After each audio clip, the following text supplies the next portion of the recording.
एक बच्ची या बच्चे की हेल्थ में हम 3 से 5 साल या 3 से 10 साल के बच्चे के बारे में बात करते हैं, तो उसके लिए सबसे इम्पोर्टेंट चीज़ क्या है, क्या होनी चाहिए उसकी डाइट में?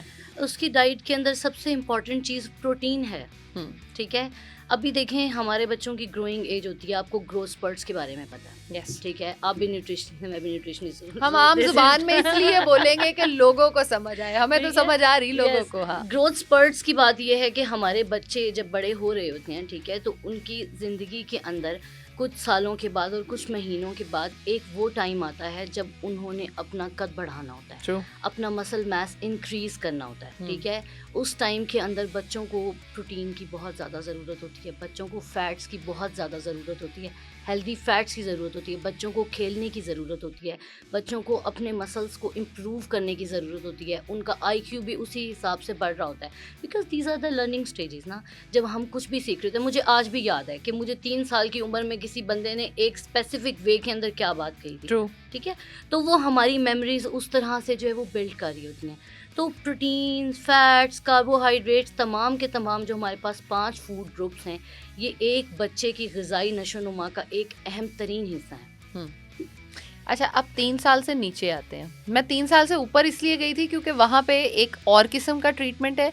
1 से 3 साल का जो दरमियानी है, इसके अंदर बच्चे ने दूध छोड़ के, लाइक बॉटल छोड़ के, उसने सॉलिड्स पे आना होता है। तो सॉलिड स्टार्ट कराने के लिए हमें उसको पहली फूड्स कौन से हैं जो इनकॉर्पोरेट कराने चाहिए? ओके, सो इस प्रोसेस को जो है वो हमारी लैंग्वेज के अंदर वीनिंग कहते हैं। Yes. ठीक है, तो हम जब पढ़ते भी थे और हम अपनी प्रैक्टिस के अंदर भी ये चीज़ करते हैं कि एक तो सबसे पहले माँ का दूध जो है वो तो एक बच्चे का जो है वो हक है। ठीक है ना, तो फर्स्ट 6 मंथ्स तो उसको एक्सक्लूसिव ब्रेस्ट फीडिंग की ज़रूरत है, और मैं इस चीज़ की बहुत ज़्यादा एडवोकेसी करती हूँ इस चीज़ के बारे में कि माँ का दूध जो है ना, उसको पहले जो है वो चंद घंटों के अंदर उसको स्टार्ट कराना चाहिए। क्लोस्ट्रम जिसको हम कहते हैं, वो देना बच्चे को बहुत क्लोस्ट्रम कहते हैं। वो देखें, अल्लाह ताला ने एक निज़ाम एक तरीके से किसी वजह से ही बनाया है। ठीक है, अल्लाह ताला के हर निज़ाम के अंदर इंसान के लिए बेहतरी छुपी हुई है, जिसको हम जो है वो इग्नोर कर रहे हैं। अच्छा, क्लोस्ट्रम के फ़ायदे लोगों को बताओ ताकि ये उसको छोड़ ना सके।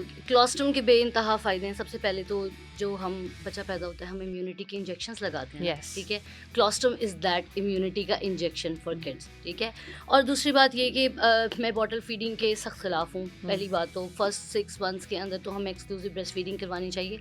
उसकी वजह ये है कि जब बच्चा पैदा होता है ना, तो एक ड्रॉप क्लोस्ट्रम होता है, तो बच्चे के स्टमक का साइज़ भी क्लोस्ट्रम जितना ही होता है। जब हम बॉटल फीडिंग की तरफ जाते हैं, हम बच्चे को उसके अंदर जो है वो चंद आउंसेस जो है वो दूध पिलाते हैं, तो बच्चे का जो स्टमक है वो इन्फ्लेट हो जाता है। ठीक है, हम चाइल्डहुड ओबेसिटी के बारे में पढ़ते हैं, हम इश्यूज़ के बारे में पढ़ते हैं कि किस लिए बहुत ज़्यादा बढ़ रही हैं। इस वजह से बढ़ रही हैं क्योंकि उन बेचारों ने तो बॉटल फीडिंग की थी ना। ठीक है, उनकी इम्यूनिटी उस तरह से नहीं बढ़ी। ठीक है, एंटीबॉडीज़ होती हैं उसके अंदर यार, लेकिन माँ बेचारी कह रही है कि वो फीड ही नहीं करा पा रही क्योंकि देयर इज नो मिल्क, दूध नहीं है। ऐसा नहीं होता, there are certain ways to produce milk. ठीक है ना, early initiation of breast feeding. अब पाकिस्तान के अंदर जो है वो लैक्टेशन कंसल्टेंट्स और स्पेशलिस्ट नहीं हैं जो माओं को प्रॉपर तरीके से सिखाएं कि दूध किस तरह से पिलाना है।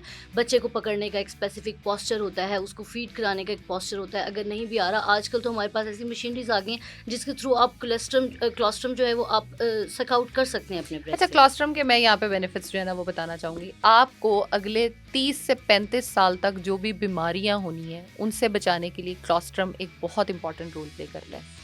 आप अगर ये देखते हो ना, जैसे हम कहते हैं कि गाय की बोली जिसको हम दूध की कहते हैं, वो भी क्लोस्ट्रम ही होता है। वो इसलिए ज़्यादा होती है क्योंकि गाय का बच्चा जो है उसकी जो प्रोडक्शन है या उसकी जो कंजम्पशन है वो डिफरेंट है। आपकी एक बच्चे के लिए दूध की प्रोडक्शन डिफरेंट है। आपने अपने बच्चे को, अगर ये मुझे लगता है कि क्लोस्ट्रम बच्चे को देना माँ का फ़र्ज़ है और बच्चे का हक है कि उसको वो दिया जाए ताकि वो अपनी बीमारियों से बच सके। आपने उसको जितने इंजेक्शंस लगवाने हैं, जो सब कुछ लगवाने हैं, बिलीव मी, अगर आपने उसको क्लोस्ट्रम दिया है तो शायद आपको उन सब की ज़रूरत नहीं रहती।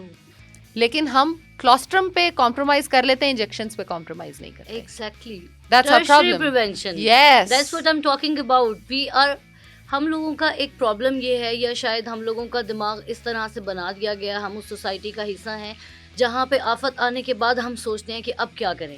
आफत आने से पहले हम उसकी तैयारी नहीं करते।